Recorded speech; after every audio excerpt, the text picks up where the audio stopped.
OH cinema நேயர்களுக்கு வணக்கம். நடிகர் திலகம் சிவாஜி கணேசன் கதாநாயகனாக நடித்த ஒரு திரைப்படம் புகழ்பெற்ற ஒரு நாவலை அடிப்படையாக வைத்து எடுக்கப்பட்டது அப்படின்ற விஷயம் உங்களுக்கு தெரியுமா? அந்த நாவலுடைய பேர் வந்து பெண் மனம்.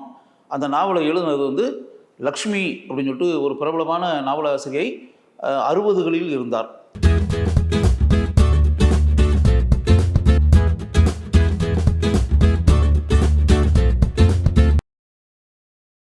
குடும்ப கதைகள், ஃபேமிலி சப்ஜெக்ட் அப்படின்னு இருக்குல்ல, அந்த குடும்ப கதைகளை வந்து அவங்க நிறைய எழுதுவாங்க. இன்னும் சொல்ல போனால் குடும்ப கதைகள் எழுதுறதுல அவங்க ஒரு அரசி அப்படின்னே சொல்லலாம். அவங்களுக்கு வந்து கிட்டத்தட்ட காம்படிஷனே கிடையாது. டாக்டர் திரிபுர சுந்தரி அப்படின்னு சொல்லிட்டு அவங்களுடைய உண்மையான பேர். அவங்க basically she was a doctor. மருத்துவராக இருந்துக்கிட்டு அவங்க நாவல்லாம் நிறைய எழுதி அந்த புகழ்பெற்ற நாவல்கள், அந்த நாவல்களை வந்து பெண்கள் வந்து ரொம்ப விரும்பி படிப்பாங்க. அப்படி இருக்கக்கூடிய ஒரு நிலையில் அவங்க எழுதின அந்த பெண் மனம்ன்ற ஒரு நாவல் வந்து அருமையான குடும்ப கதை. அதை வந்து படமாக்கலாம் அப்படின்னு சொல்லிட்டு ஐடியா பண்ணி எல்வி பிரசாத் இருக்கார்ல, பிரசாத் ஸ்டுடியோனுடைய அதிபர் எல்வி பிரசாத் வந்து அவரே படத்தை ப்ரொடியூஸ் பண்ணி அவரே டைரக்ட் பண்ணி அப்படின்னு வரும்போது அந்த முயற்சியில் இறங்கும்போது அந்த திரைப்படத்துக்கு இருவர் உள்ளம் அப்படின்னு சொல்லிட்டு பேர் வச்சார். பேர் வச்சுட்டு அந்த கதையில் வரக்கூடிய கதாநாயகன் பாத்திரத்துக்கு கரெக்டாக யார் இருக்கும் அப்படின்னு பார்த்தா நடிகர் திலகம் சிவாஜி கணேசன் கரெக்டாக இருப்பாருன்ற மாதிரி அவர் நினச்சி சிவாஜி சாரை வந்து கதாநாயகனாக கமிட் பண்ணார். கதாநாயகியாக நடித்தவர் சரோஜா தேவி. அந்த திரைப்படத்துக்கு இசையமைத்தவர் KV மகாதேவன்.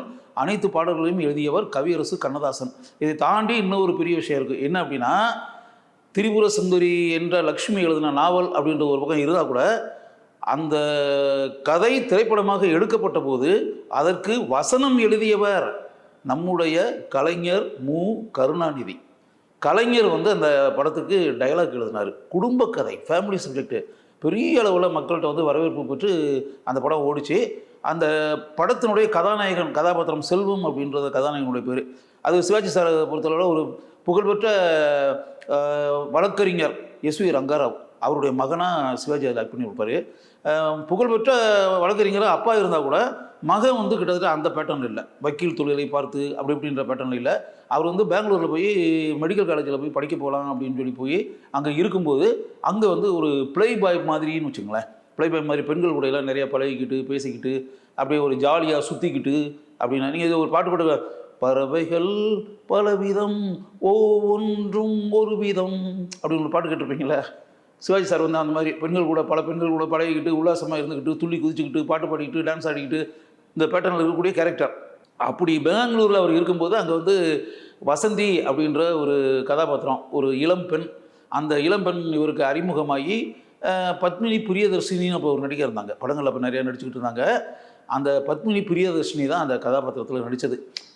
சிவாஜி வந்து அப்படியே அது கூட ஜாலியாக சுற்றிக்கிட்டு அப்படி இப்படின்ற மாதிரி இதாச்சுன்னா she is not a good girl. அது இதே மாதிரி கொஞ்சம் ஆட்டையை போட்டுன்னு இருக்குல்ல, அது மாதிரி ஆண்கள் கூட பழகிக்கிட்டு ஏமாற்றிக்கிட்டு அப்படி இப்படின்னு அந்த பேட்டர்னில் இருக்கக்கூடியது சிவாஜி சாருக்கு அது முதல்ல தெரியாது. அதில் வந்து இவர் மேலே ஒரு குற்றச்சாட்டு அப்படி இப்படின்ற மாதிரிலாம் சொல்லி சிவாஜியினுடைய மாமா கதாபாத்திரம் MR ராதா அவர் வந்து சரின்னு சொல்லிட்டு எங்கள் பேர் கெட்டு போயிடுமோ அப்படி இப்படின்னு சொல்லிட்டு வந்து பெங்களூருக்கு வந்து அந்த பொண்ணுக்கு வந்து அந்த காலத்தில் 10,000 ரூபா கொடுத்து காம்பன்சேட் பண்ணி அப்படின்ற ஒரு மேட்டர்லாம் நடக்கும். இதெல்லாம் தாண்டி அந்த மெடிக்கல் காலேஜ் மேட்டரை வந்து அப்படியே டிஸ்கண்டினியூ பண்ணிட்டு வந்து இங்கே வந்து மாமாவனுடைய கம்பெனி அதை வந்து கவனிக்கலாம் அப்படின்ற மாதிரி சொல்லிட்டு சென்னைக்கு வந்து அதை கவனிச்சு அப்படி இப்படின்னு வரும்போது எதேச்சியாக வந்து அவர் ரோட்டில் வந்து சாந்தா அப்படின்ற ஒரு இளம்பெண்ணை சந்திப்பார். அந்த சாந்தான்ற இளம்பெண் வந்து அவருக்கு ரொம்ப பிடிச்சிருக்கும். அதனால் அதை அப்பப்போ ஃபாலோ பண்ணி அதை காதலிக்கிறது மாதிரி அப்படி இப்படின்ற மாதிரி இது பண்ணிட்டு இருப்பார். அந்த கதாபாத்திரத்தில் நடித்தது சரோஜாதேவி. சரோஜாதேவியை பொறுத்தளவில் சிவாஜியினுடைய கேரக்டர் என்ன அப்படின்றது தெரியுமில்ல. செல்வம் கதாபாத்திரம் வந்து இது கொஞ்சம் சொல்லு விட்டு பெண்கள் முன்னாடி அலையக்கூடிய கேரக்டர் அப்படி இப்படின்ற மாதிரி அதை வந்து கண்டுக்கிற மாட்டாங்க.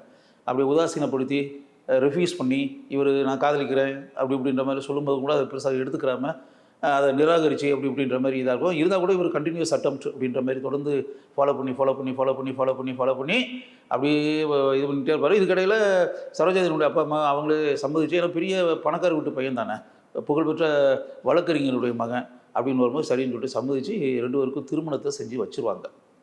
Sivaji and Sarojadevi got married. திருமணமான பிறகு கணவனுடைய பாஸ்ட் மேட்டர்கள் அப்படின்ற மேட்டரில் அதனால் அவங்க கொஞ்சம் டிஸாட்டிஸ்ஃபேக்ஷன் இருந்துகிட்டே இருக்கும் மனைவிக்கு. இதுக்கடையில் அவங்க 2 பேருக்குள்ள மிஸ் அண்டர்ஸ்டாண்டிங் அந்த பிரச்சனைகள் கணவனும் ஃபுல் மனதோடு ஏற்றுக்கிட்டு அப்படின்றதுக்கு சரோஜாதேவி இப்போ தயாராக இருக்க மாட்டாங்க. ஆனால் சிவாஜி கேரக்டர் பொறுத்தவரை படத்தினுடைய ஃபர்ஸ்ட் ஹாஃபில் வந்து ஒரு பிளேபாயமாகி அப்படி இப்படின்ற மாதிரி இருந்தால் கூட கல்யாணம் பண்ண பிறகு அவர் திருந்தி நல்லவனாக இருந்து மனைவி மேலே உண்மையான அன்பு பாசம் வச்சு உண்மையான காதலை வச்சு அருமையான கணவனாக இருப்பார் செகண்ட் ஹாஃபில். அதான் உண்மை. ஆனால் என்னென்னா அன்எக்ஸ்பெக்டடாக என்ன ஆகும்னா, இவர் அந்த பெங்களூரில் மீட் பண்ண அந்த சாந்தா அப்படின்ற அந்த கேர்ள் இருக்கல, அவள் வந்து கொலை செய்யப்பட்டுருவா. Has been மர்டர்டு. அது வந்து மர்டர்ட் பை அவளுடைய ஒரு காதலன் இருப்பார். அது டிஆர் ராமச்சந்திரன் அந்த ரோலில் நடிச்சிருந்தார். அவர் தான் அந்த பொண்ணை கொலை செஞ்சது. இருந்தால் கூட அந்த கொலை பழி சிவாஜி மேலே விழுந்து, சிவாஜி வந்து அப்படியே தண்டனை அனுபவிச்சு அப்படி இப்படின்ற மாதிரி போய், மனைவி வந்து கடுமையாக பாடுபட்டு சிவாஜி வந்து எந்த தப்பும் பண்ணலை. அந்த செல்வம் கதாபாத்திரம் நல்ல கதாபாத்திரம். அது பிளேபாய் மாதிரி இருந்திருக்கலாமே தவிர, அப்படிப்பட்ட கொலை செய்கிற அளவுக்குலாம் இருக்கக்கூடிய மோசமான கதாபாத்திரம் கிடையாது. அவர் நல்லவர், திருந்தி நல்ல மனிதனாக வாழ்ந்துகிட்டு இருக்கக்கூடிய கதாபாத்திரம் அப்படி இப்படின்லாம் சொல்லிட்டு ஃபைட் பண்ணி கணவனை வந்து வெளியே கொண்டு வந்து அப்படின்ற ஒரு இதெல்லாம் பண்ணி, எப்படி வந்து அந்த மனைவி கணவனுக்காக வந்து போராடி எப்படியெல்லாம் வந்து இதாகி கணவனை வந்து எந்த பிரச்சனையும் இல்லாத அளவுக்கு கொண்டு வராங்க. சரோஜாதேவி அந்த கதாபாத்திரத்தில் எப்படி நடிச்சிருந்தாங்க, அப்படி எக்ஸ்ட்ரானரியாக சரோஜாதேவி நடிச்சிருந்தாங்க. இன்னும் சொல்ல போனால் அந்த படத்தில் சுவாரஸ்யமான ஒரு மேட்ரு இருக்குது. ஷூட்டிங் நடந்துகிட்டு இருக்கும்போது ஒரு சீன் ஷூட் பண்ணியிருக்காங்க, ஹெவியான சீனாக. அதில் சரோஜாதேவிக்கு தான் இம்பார்ட்டன்ஸ் அப்படி வச்சுங்களேன். சரோஜாதேவிக்கு இம்பார்ட்டன்ஸு, சரோஜாதேவியும் சிவாஜி காம்பினேஷன் சீனு, சரோஜாதேவிக்கு நிறைய வசனம் அப்படிலாம் இருக்கிற சீனு. சரோஜாதேவி பேசிட்டாங்க. சிவாஜி சார் தான் உங்களுக்கு தெரியும் இல்லையா, அவர் நடிக்கக்கூடிய சீனில் வந்து அவரை தாண்டி வேறு யாராவது ஒருத்தர் பேர் வாங்கி அப்படின்ற பேட்டர்ன் வந்து சிவாஜி மனப்பூர்வ விரும்புவாரா? அப்போ சிவாஜி வந்து வழக்கமாக நடிகர் திலகம் இல்லையா, அவர் உள்ள நடித்து சிவாஜி அப்படியே சும்மா வசனமே பேசாமல் ஒரு கையை இப்படி ஆட்டினாலே ஆடியன்ஸ் கைதட்ட ஆரம்பிச்சிருவாங்க. அப்படியே நடந்துகிட்டே போகும்போது ஜென்ரலாக ஒரு லுக்கு கொடுத்தாருன்னு வச்சுக்கோங்க. லுக் கொடுத்தாருன்னா அப்படியே ஃபுல்லாக இதுவரை வசனம் பேசினவங்க ஆர்டிஸ்ட் ஃபுல்லாகவே காலி அப்படின்னு. சிவாஜி வந்து இப்போ ஒன்றும் வசனமே வேண்டியதில்லை, ஒரு முறைச்சி பார்த்தாலே போதும் அப்படின்ற மாதிரி. அதான சிவாஜி. அப்படி ஒரு சிவாஜி எவ்வளோ பண்ணியிருக்காரு. பண்ணதில் வந்து சிவாஜி டாமினேட் பண்ணிட்டார் அந்த சீனில். எல்வி பிரசாத் சிவாஜி சார்கிட்ட சொன்னாராம், அதாவது ஒரு விஷயம், இந்த சீனில் வந்து ஆக்சுவலாக சரோஜாதேவிக்கு இம்பார்ட்டன்ஸு, அவங்க கேரக்டருக்கு தான் இம்பார்ட்டன்ஸு. அவங்க கேரக்டர் வந்து வசனம் பேசி நின்னா தான் அந்த காட்சி நிற்கும். இப்போ நீங்கள் பெர்ஃபார்ம் பண்ணிங்கும்போது நீங்கள் பெர்ஃபார்ம் பண்ணிங்கன்னா சரோஜாதேவி அடிபட்டு போயிடுவாங்க, அந்த கேரக்டர் அடிபட்டு போயிடும், இந்த சீன் அடிபட்டு போயிடும். இந்த சீனில் வந்து என்ன சொல்லணும்னு நினைக்கிறோமோ அதை ஆடியன்ஸ் போய் ரீச் ஆகாமல் போயிடும். ஆடியன்ஸ் ஃபுல்லாக அதை விட்டுட்டு உங்களை பார்த்துக்கிட்டு இருப்பாங்க. நீங்கள் நடிக்கிறது, உங்கள் மேனரிசம், உங்கள் ஸ்டைலு, நீங்கள் வசனம் பேசுகிற முறை, நீங்கள் நடக்கிற முறை, திரும்புகிற முறை, இதை பார்த்துக்கிட்டு இருப்பாங்க. பார்த்துட்டு இந்த சீன் அடிபட்டு போயிடும். என்ன பர்பஸ்க்காக அந்த சீனை நம்ம எடுக்கிறோமோ அது வந்து படத்தில் வந்து ஒர்க் அவுட் ஆகாமல் போயிடும். அதனால் கொஞ்சம் நீங்கள் தப்பாக நினச்சிக்கிறாதீங்க. சரோஜாதேவி இம்பார்ட்டன்ஸ் இருக்கட்டும், அவங்க நடிக்கட்டும், நீங்கள் கொஞ்சம் அடக்கி வாசிக்கணும். சிவாஜிகிட்ட சொல்லி பெருசாக நடிக்க வேண்டான்னு சொல்லிட்டாரு சிவாஜிக்கிட்ட. சிவாஜி சார் அந்த சூழ்நிலையை புரிஞ்சுக்கிட்டாரு. அப்போ நாம் உண்மை தானே, ஏன்னா பவர்ஃபுல்லான சீனு அது வந்து அதில் போய் நம்ம நடித்து அப்புறம் அந்த சீன் போய் பீப்புள்கிட்ட ரீச் ஆகாமல் போச்சுன்னா படத்தோட கதை ஸ்பாயில் ஆகி போயிடும் அப்படின்னு சொல்லிட்டு இப்போ சிவாஜி சார் சரின்னு சொல்லி, நீங்கள் சொல்கிறது கரெக்டு தான், உண்மை தான் அப்படின்ற மாதிரி, சரி நான் கொஞ்சம் அடக்கி வாசிக்கிறேன் அப்படின்ற மாதிரி சொல்லிட்டு அவர் நடிகர் திலகத்திட்டையே ஓப்பனாக வந்து எல்வி பிரசாத் சொன்னாருன்றது ஒன்று. அதுக்கப்புறம் அது சிவாஜி சார் அதை கேட்டு சரின்னு சொல்லி சம்மதிச்சு ஷட்டில் பெர்ஃபார்மன்ஸ் அப்படின்னு சொல்லிட்டு இயல்பாக நடிக்கிறேன்னு சொல்லிட்டு அப்படியே தன்னுடைய பெர்ஃபார்மன்ஸை அடக்கி வாசிச்சாப்பாங்க. பெரிய விஷயம் இல்லையா? உண்மையாகவே இப்படிப்பட்ட சம்பவம்லாம் நடந்திருக்கு. அந்த படத்தை ஆடியன்ஸ் பார்த்த உடனே படத்துக்கு பொதுவாகவே சிவாஜி சார் அந்த ஃபஸ்ட் ஹாஃபில் கலகலப்பாக நடிச்சிருந்தார்ல, ஜாலியாக, அது எல்லாருமே பிடிச்சிருந்துச்சி. செகண்ட் ஹாஃபில் வந்து ஒரு குடும்ப தலைவனாக, ஹஸ்பண்டாக, கணவன் மனைவி அந்த உறவு, அந்த விஷயங்கள் எல்லாமே பியூட்டிஃபுல் ஃபேமிலி சப்ஜெக்ட் இருந்துச்சு. அதாவது லக்ஷ்மின்னும் போது அவங்க நாவலாசிரியர் லக்ஷ்மி குடும்ப கதைகள் எழுதுறதுல எக்ஸ்பர்ட்னு சொல்லி நான் தான் சொல்கிறேன்ல. அப்போ படமாக வரும்போது அது எப்படி இருக்கும் அப்படின்ற ஒரு விஷயம் இருக்கு இல்லையா? அதில் சரோஜாதேவிக்கு நல்ல பேர். இன்னும் சொல்ல போனால் ஆனந்த உடன் பத்திரிகை அந்த காலத்தில் விமர்சனம் எழுதும்போது சரோஜாதேவியினுடைய நடிப்பை பெரிய அளவில் பாராட்டி எழுதியிருந்தாங்க. கல்கி பத்திரிகையில் விமர்சனம் எழுதும்போது சரோஜாதேவியை பெரிய அளவில் எக்ஸ்ட்ரானரி பெர்ஃபார்மன்ஸ் போய் சரோஜாதேவி அப்படின்னு சொல்லிட்டு, அதுக்கப்புறம் வந்து கண்ணெதிரே தோன்றினார் கனிமுகத்தை காட்டினார், இந்த சாங் கேட்டிருப்பீங்களா? சிவாஜி என்ன பெர்ஃபார்மன்ஸு! இந்த பாட்டை இதுவரை நீங்கள் கேட்டிருப்பீங்க. ஒருவேளை பார்க்காதவங்க கேட்காதவங்க அப்படி இப்படின்ற மாதிரி ஏதாவது இருந்தீங்கன்னா யூடியூபுக்கு போங்க, போயிட்டு இந்த சாங்கை பாருங்கள். சிவாஜி சார் வந்து என்ன அழகு, என்ன அருமையாக நடிச்சிருப்பார். அவருடைய ஃபேஷியல் எக்ஸ்ப்ரெஷன்ஸு, அவருடைய ஸ்டைலு, மேனரிசம், இதெல்லாம் பாருங்கள், எக்ஸ்ட்ரானரியாக இருக்கும். அது பிறகு நதி எங்கே போகிறது கடலை தேடி, இந்த பாட்டு கேட்டிருப்பீங்களா? இதுவும் இந்த திரைப்படத்தில் இடம்பெற்ற பாடல் தான். இதெல்லாம் வந்து அந்த காலத்தில் சூப்பர் ஹிட்ஸு சாங்க, பெரிய அளவில் ஒர்க் அவுட் ஆன பாட்டு. கண்ணதாசன் வந்து அந்த கதையை புரிஞ்சுக்கிட்டு ரொம்ப எக்ஸ்ட்ரானரியாக இந்த படத்தில் இருக்கக்கூடிய அனைத்து பாடல்களையும் எழுதியிருந்தார். எம்ஆர் ராதாவுக்குலாம் இதில் எக்ஸ்ட்ரானரியான இது. இன்னும் சொல்லணும், எம்ஆர் ராதா இடம்பெறக்கூடிய ஒரு பாடல் இருக்குது. அந்த பாடலை வந்து ஏஎம் ராஜா வந்து பாடினார். ஏஎம் ராஜா பாடும்போது அதை வந்து அந்த பாட்டு அப்படின்னு இருக்குல்ல, அதை வந்து கொஞ்சம் கரகரப்பான வாய்ஸில் அப்படின்ற மாதிரி இது பண்ணும்போது எம்ஆர் ராதா வாய்ஸ்க்கு ஏற்ற மாதிரி அப்படின்ற மாதிரி அதை வந்து ஆக்சுவலாக எல்வி பிரசாத் விரும்பலை. அது கரெக்டாக இல்லை.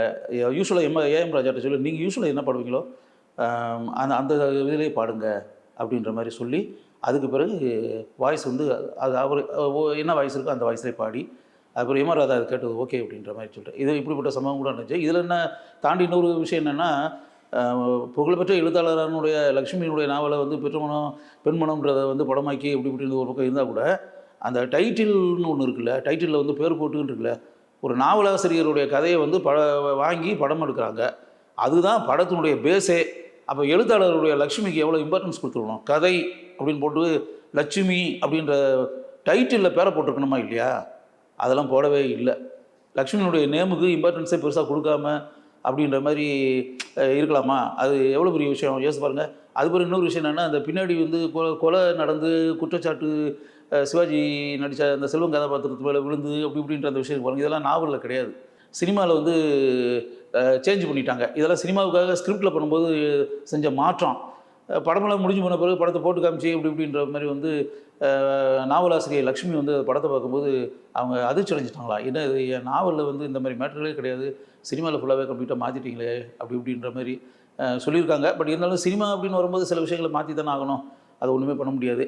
அதனால் இப்படிப்பட்ட மாற்றங்கள்லாம் செய்யப்பட்டது. இதை தாண்டி இன்னொரு விஷயம் என்னென்னா, விஜய் கதாநாயகனாக நடித்து நடிகர் சிவாஜி சார், நடிகர் திலம் சிவாஜி கணேசன் நடித்த ஒன்ஸ் மோர் திரைப்படம் இருக்கு இல்லையா, இசை சந்திரசேகர் இயக்கிய திரைப்படம், சிவி ராஜேந்திரன் ப்ரொடியூஸ் பண்ண படம். அப்போ அப்படி வரும்போது அந்த படத்தில் ஒன்ஸ் மோர் படத்தில் அந்த ஃப்ளாஷ்பேக் காட்சிகள் இருக்கு இல்லையா, சிவாஜி சரோஜா தேவி நடித்த காட்சிகள், அந்த படத்தில் பார்த்துருப்பீங்கள, அது வந்து இருவர் உள்ளம் படத்துக்காக ஷூட் பண்ணப்பட்ட காட்சிகள் தான்.